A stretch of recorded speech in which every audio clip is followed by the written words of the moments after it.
Assalamualaikum warahmatullahi wabarakatuh. Selamat pagi semuanya. Halo, apa kabar anak-anakku? Anak-anak Indonesia yang hebat dan yang selalu Paris banggakan. Hari ini kita kembali bertemu dalam program pembelajaran daring kelas 4 Muhammad Yamin. Apa yang akan kita pelajari hari ini anak-anak? Yang kita pelajari adalah materi yang ada di dalam modul Spekta, khususnya untuk materi Bahasa Indonesia pada tema 4 subtema 1, mulai dari halaman 21. Marilah terlebih dahulu kita buka pertemuan ini dengan ucapan basmalah. Bismillahirrahmanirrahim. Soal nomor 1, sebuah ulasan buku harus ditulis apa adanya sesuai dengan isi buku. Jadi kalau kita menceritakan suatu hal, entah itu buku, entah itu film yang kita lihat di TV, kita harus menceritakannya sesuai dengan apa yang kita lihat, apa yang kita baca, atau yang kita dengar. Soal nomor 2, buku ini menampilkan gambar ilustrasi dengan berbagai warna yang menarik. Selain itu, kisah dalam buku ini mengandung nilai-nilai yang dapat dijadikan pelajaran yang bermanfaat dalam kehidupan kita. Kalimat tersebut terdapat pada ulasan buku, yaitu tepatnya pada bagian kelebihan buku. Kenapa demikian? Karena apa yang disampaikan dalam kalimat tersebut adalah berisikan pujian terhadap buku yang dibaca. Lanjut teks untuk mengerjakan soal nomor 3 dan 4. Di sana tersaji sebuah cerita dengan judul Kupu-kupu dan Seekor Ngengat. Silakan kalian baca lebih dahulu. Pak Aris akan berikan waktu untuk kalian memahami isi bacaan tersebut. Setelah membaca cerita dengan judul Kupu-kupu dan Seekor Ngengat, tentunya kalian sudah memahami apa isi yang terkandung di dalam cerita tersebut, bukan? Kita lanjutkan dengan membahas nomor 3. Tokoh utama dalam cerita tersebut adalah langsung kita temukan pada judul cerita itu, yaitu Kupu-kupu dan Ngengat. Kita meluncur ke halaman 22. Karakter kupu-kupu pada cerita dibuktikan pada penggalan teks, yaitu yang anak. Namun hal itu membuat kupu-kupu menjadi sombong, seolah-olah dialah hewan paling cantik di antara serangga lainnya. Ini kalau kita lihat ada istilah sombong. Sombong itu merujuk pada sifat atau karakter yang dimiliki oleh tokoh cerita tersebut. Kita sambung ke teks untuk mengerjakan soal nomor 5 dan 6. Teks ini akan Pak Aris baca secara utuh. Adi dan teman-temannya bermain sepak bola di lapangan. Tiba-tiba bola yang ditendang oleh Dedi mengenai pelipis Adi. Adi pun langsung marah. Meskipun Dedi sudah minta maaf kepadanya, Adi tetap marah-marah. Sesungguhnya Dedi tak sengaja menendang bola mengenai Adi. Adi memang seperti itu sifatnya. Teman-teman Adi sudah mengetahui wataknya. Soal nomor 5. Tokoh utama cerita di atas adalah, kalau kita mencari tokoh pada cerita, tentunya kita berpedoman pada nama-nama yang ada di dalam cerita tersebut. Di situ ada 2 nama, yaitu Adi dan Dedi. Nomor 6. Watak yang dimiliki oleh Adi adalah pemarah. Padahal tadi Dedi mengatakan dia tidak sengaja menendang bola itu mengenai pelipis dari Adi. Nah, tentunya kalau langsung marah kurang tepat ya, karena tidak ada niatan dari Dedi untuk menyakiti Adi. Kita lanjut ke teks untuk soal nomor 7 dan 8. Di sana ada bacaan berjudul Sahabat Pamrih. Ada dua tokoh di sana, yaitu Hendro dan Riko. Silakan kalian baca untuk dapat menangkap isi atau makna dalam cerita tersebut. Anak-anakku, setelah kalian membaca isi cerita dengan judul Sahabat Pamrih tersebut, kita lanjut dengan menjawab soal nomor 7. Watak tokoh Hendro dalam cerita tersebut adalah baik hati dan kerja keras. Ingat nak, di dalam cerita itu ada dua jenis tokoh, yaitu tokoh antagonis dan tokoh protagonis. Tokoh antagonis itu adalah tokoh yang memiliki karakter jahat, tidak baik. Sedangkan protagonis itu adalah tokoh yang memiliki karakter baik hati. Kita lanjutkan ke soal nomor 8. Hal baik yang dapat diambil dari cerita tersebut adalah menolong haruslah tanpa mengharapkan imbalan atau tanpa pamrih. Nomor 9, subjek yang berperan dalam cerita disebut dengan tokoh. Nomor 10, pokok pikiran yang melandasi sebuah cerita disebut dengan tema. Anak-anakku, untuk soal angka Romawi 1 dengan soal pilihan ganda sudah kita bahas. Sekarang kita ke soal angka Romawi 2, yaitu soal isian singkat. Soal nomor 1, ulasan terhadap sebuah buku disebut ringkasan. Baris ulang, ulasan terhadap sebuah buku disebut ringkasan.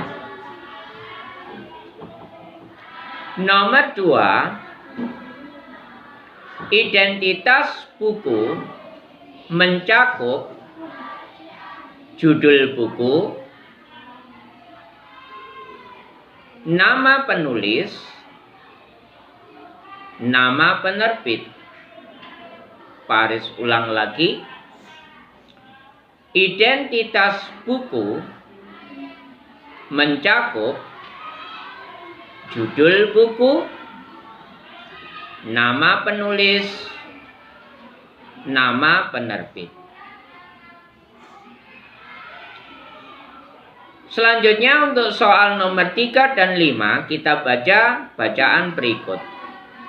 Ihsan dan kakaknya lari pagi menyelusuri kompleks perumahan. Mereka menemukan dompet yang terjatuh. Mereka melihat tanda pengenal berupa KTP di dalam dompet itu. Ternyata dompet tersebut milik Pak Udin, tetangga mereka. Ihsan dan kakaknya segera mengembalikan dompet tersebut kepada Pak Udin. Nomor 3, tokoh utama cerita tersebut adalah Ihsan dan kakaknya.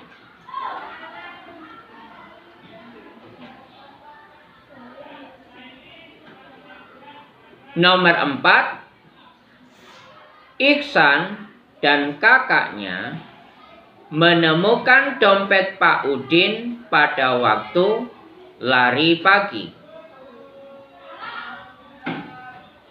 Saya ulang, Ihsan dan kakaknya menemukan dompet Pak Udin pada waktu lari pagi. Nomor 5, pendapatmu tentang sikap Iksan dan kakaknya adalah, tolong diperhatikan ini, berarti yang ditanyakan adalah karakter keduanya. Jawabannya jujur karena mengembalikan dompet itu. Jujur karena mengembalikan dompet itu.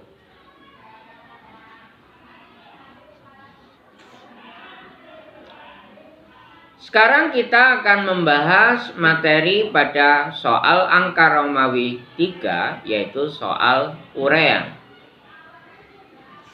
Nomor 1, tulislah hal-hal yang perlu ditulis dalam menulis ulasan atau resensi buku. Apa yang harus ditulis dalam resensi buku? Ada dua, anak-anakku. Yang pertama atau nomor 1, identitas buku. Identitas buku. Tadi Pak Aris sudah bahas identitas buku, ya. Ada di soal nomor 2 angka Romawi 2. Di situ ada judul buku, nama penulis, dan juga nama penerbit. Yang nomor 2, nomor 1 ini jawabannya ada 2 ya. Yang nomor 2 yaitu isi buku.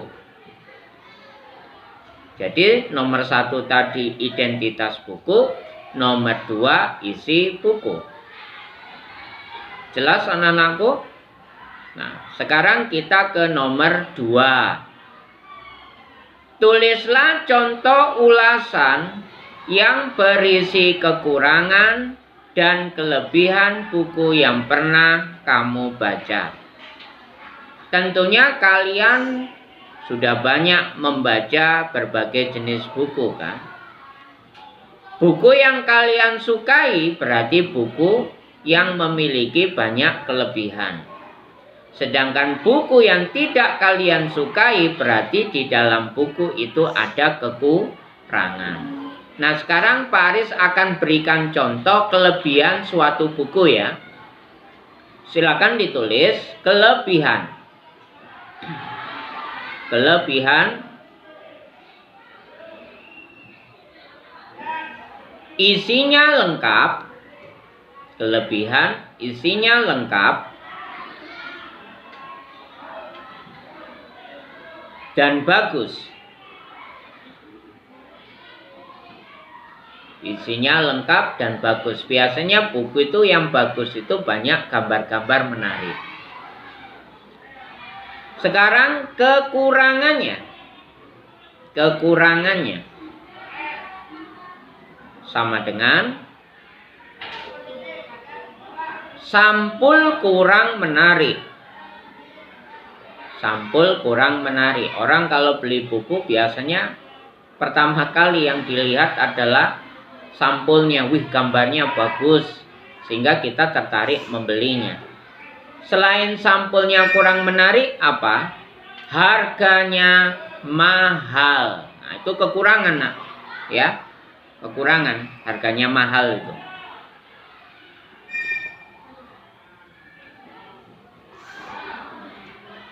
Teks nomor 3 sampai nomor 5. Di sini ada bacaan judulnya Benih Kejujuran. Silakan kalian baca dengan seksama, pahami isi daripada bacaan yang berjudul Benih Kejujuran tersebut.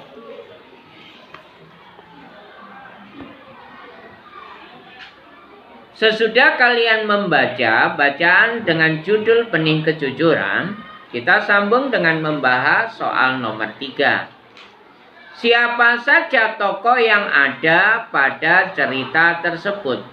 Di sini ada beberapa ya. Pak No,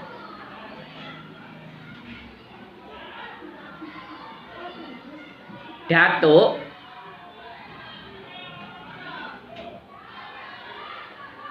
Rudi,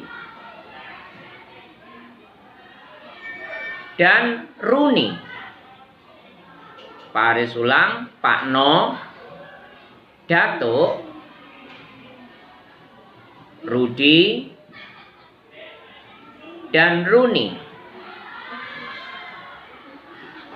Nomor 4, tentukan watak dari masing-masing tokoh pada cerita tersebut. Ada 4 tokoh di sini kita tulis. Kita mulai dari Pak No sama dengan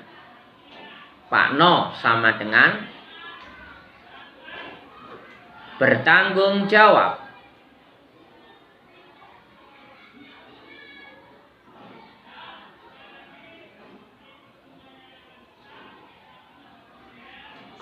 Datuk sama dengan pemurah dan baik hati.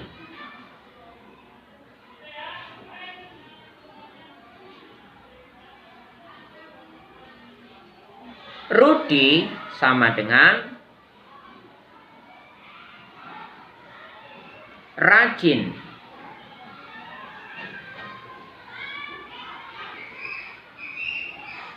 Kemudian Runi sama dengan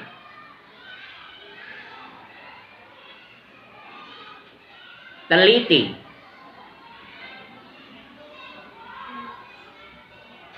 Bu Guru sama dengan, di sana ada Bu Guru ya.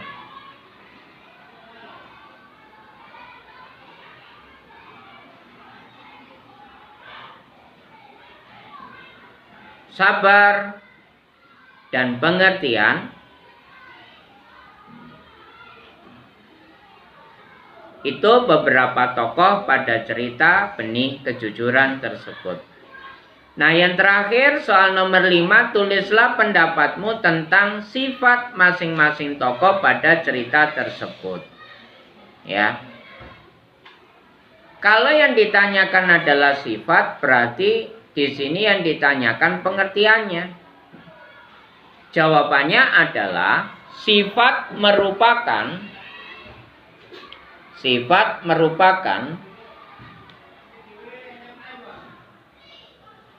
gambaran perilaku dalam cerita. Sifat merupakan gambaran perilaku dalam cerita. Demikian anak-anakku video pembelajaran dengan materi bahasa Indonesia pada tema 4 subtema 1 di modul spekta kalian. Semoga bermanfaat. Pak Aris akhiri. Wassalamualaikum warahmatullahi wabarakatuh. Selamat belajar.